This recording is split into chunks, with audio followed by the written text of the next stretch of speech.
What's your professional opinion on parents who choose to raise their children as gender neutral? Do you think this is a good idea? I think it's very interesting that if people take a gender neutral approach to parenting, as in any baby who's born can be whatever they want and not be confined by their gender roles. So I think that's a great idea. I think this idea, this Emily Ratajkowski's idea, isn't great Why because not?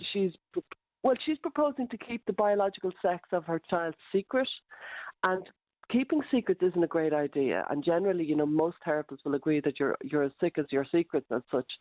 It creates a burden on people, and it makes people feel that they can't reveal who they are. And so when you've got a secret, you're kind of immediately holding yourself back. You're kind of who's in, who isn't. To put that on a child's shoulders because of gender roles is just kind of creating difficulty for a kid that didn't have difficulty in the first place.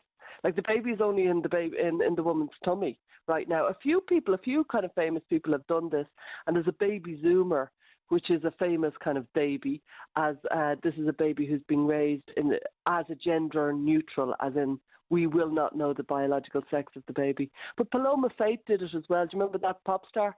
And now she, about 4 years later, now she says we all misunderstood her, and actually she's a perfectly fine little girl. And a point she's rolled back on that. A point that you make, Stella, is it's not new for parents to think they will reinvent parenting, that they'll come at it in a different way.